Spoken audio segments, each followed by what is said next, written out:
प्रधानमंत्री नरेंद्र मोदी के नेतृत्व में भारतीय जनता पार्टी एनडीए गठबंधन की सरकार ने अपना 11वां बजट पेश किया है। इस दौरान वित्त मंत्री निर्मला सीतारमण ने कई बड़े ऐलान किए हैं। उन्होंने देश के अन्नदाताओं को कई सौगातें भी दी हैं। वित्त मंत्री निर्मला सीतारमण का यह लगातार 7वां बजट था। आम चुनावों के बाद आए इस बजट में सरकार की घोषणाओं पर सबकी नजर टिकी हुई थी। ऐसे में किसानों को भी इस बजट से काफी उम्मीदें थी और सरकार ने उनके लिए भी कई अहम ऐलान किए हैं। तो आइए जानते हैं कि सरकार ने अंतरिम बजट में किसानों से क्या क्या ऐलान किए थे और इस बार उनमें क्या क्या बदलाव किए गए हैं। केंद्रीय वित्त मंत्री ने बजट में 9 प्राथमिकताएं निर्धारित की हैं। इसमें खेती में उत्पादकता, रोजगार और क्षमता विकास, समग्र मानव संसाधन विकास, सामाजिक न्याय, विनिर्माण और सेवाएं, शहरी विकास, ऊर्जा सुरक्षा, अधोसंरचना, नवाचार, शोध और विकास, अगली पीढ़ी के सुधार सहित अन्य कारकों को प्राथमिकता देने की बात कही गई है। बजट पेश करते हुए वित्त मंत्री ने कहा, भारत की जनता ने प्रधानमंत्री मोदी के नेतृत्व वाली सरकार में अपना विश्वास जताया है। उन्हें ऐतिहासिक तीसरे कार्यकाल के लिए चुना है। वित्त मंत्री ने कहा कि मुश्किल दौर में भी भारत की अर्थव्यवस्था चमक रही है।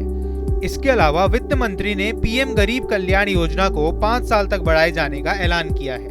वित्त मंत्री ने कहा कि इससे 80 लाख से ज्यादा लोगों को आर्थिक मोर्चे पर फायदा पहुंचेगा। रोजगार कुशल प्रशिक्षण के लिए पीएम की 5 योजनाओं के पैकेज की घोषणा भी की गई है। इससे 5 साल में 4 करोड़ 10 लाख युवाओं को लाभ होगा। इन योजनाओं पर 2 लाख करोड़ रुपए खर्च किए जाएंगे। वित्त मंत्री निर्मला सीतारमण ने क्या कुछ कहा, आप भी सुनिए। Priority 1, productivity and resilience in agriculture.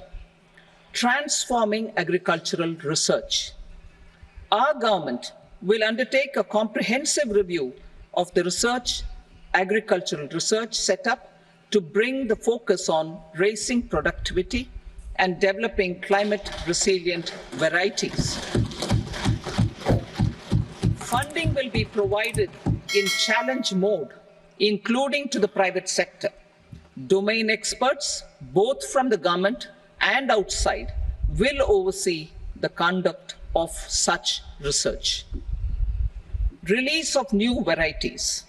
New 109 high-yielding and climate-resilient varieties of 32 field and horticultural crops will be released for cultivation by farmers.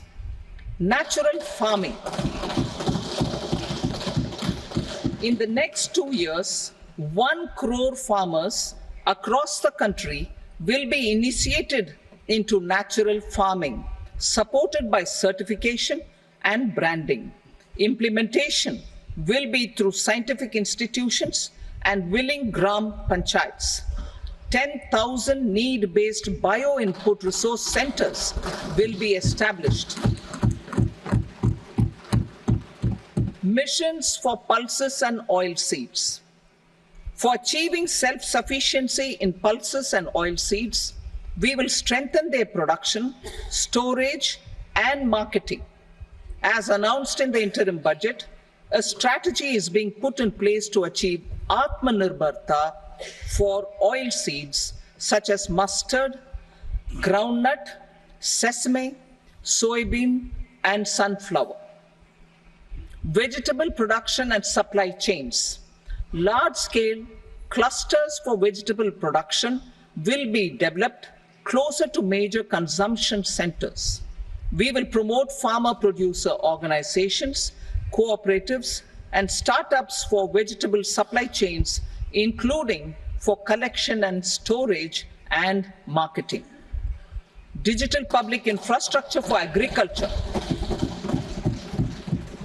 Buoyed by the success of the pilot project, our government, in partnership with the states, will facilitate the implementation of the digital public infrastructure in agriculture for coverage of farmers and their lands in 3 years. During this year, digital crop survey for Kharif using the DPI will be taken up in 400 districts.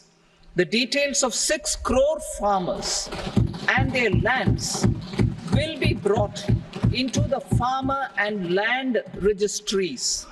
Further, the issuance of Jan Samarth based Kisan credit cards will be enabled in 5 states.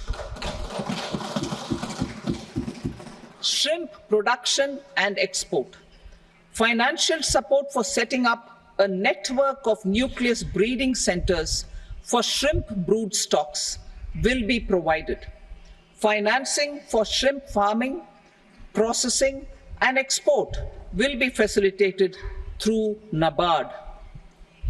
National Cooperation Policy.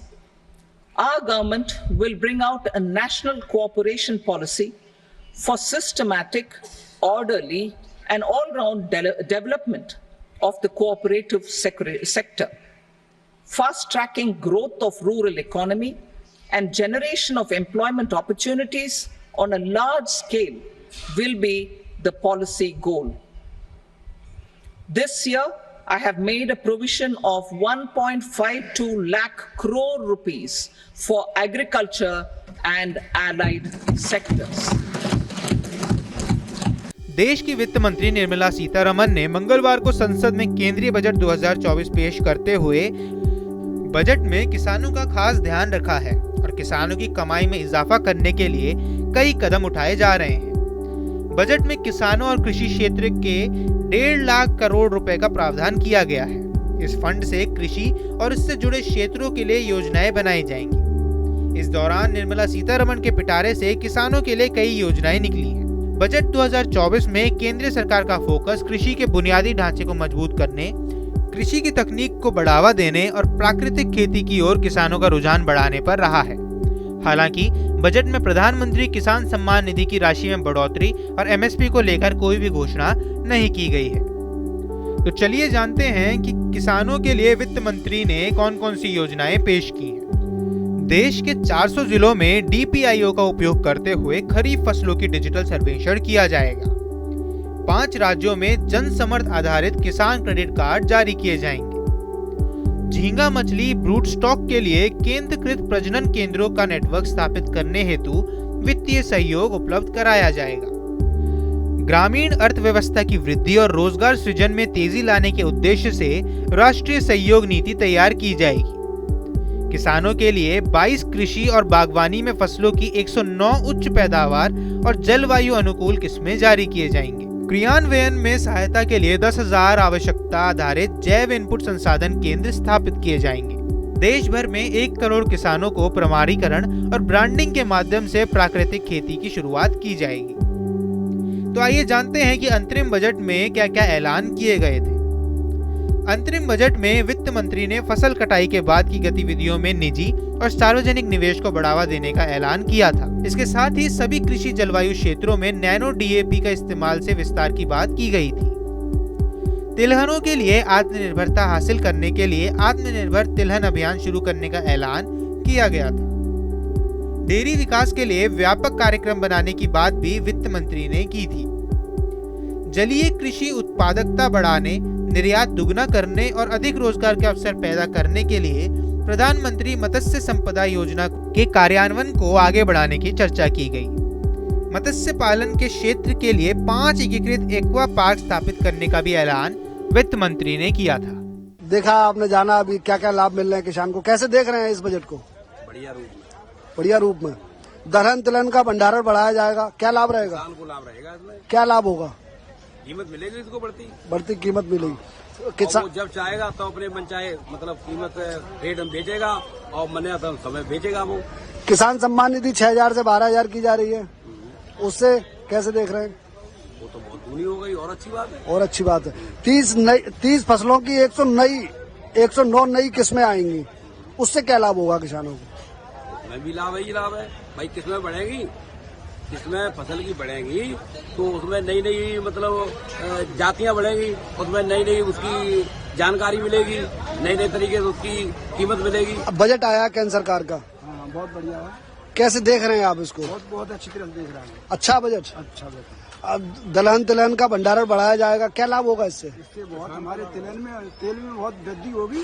तेल में वृद्धि होगी और 30 फसलों की 109 किस्में आएंगी, उससे फायदा होगी। नई आएगी तो नई पैदावार होगी, उससे नई पैदावार होगी। अब 6,000 रुपए से 12,000 रुपए किसान सम्मान निधि की जा रही है। ठीक है तो एकदम दूना हो गया। किसान खुश है। बिल्कुल खुश है। क्या 6,000 से 12,000 हो गया, किसान खुश रहेगा। क्या लाभ मिलने वाला है किसान को? किसान को ये लाभ है, फसल दूनी मिले और सम्मान निधि दूनी होगी। अब 30 फसलों का जो है 109 किस्मों के नए बीज का दिया जाएगा, वो कैसे देख रहे हैं? अब तो नहीं है तब तो दिखे। कुल मिलाकर के किसानों के लिए कैसा बजट है ये? किसानों के लिए अच्छा बजट है। आपको हमारा ये वीडियो कैसा लगा हमें कमेंट बॉक्स पर जरूर बताएं। देश दुनिया की तमाम खबरों के लिए न्यूज स्टेट चैनल को सब्सक्राइब करना न भूलें। न्यूज नेशन अब व्हाट्सएप पर खबरों की ताजा अपडेट के लिए न्यूज नेशन के इस QR कोड को स्कैन करें।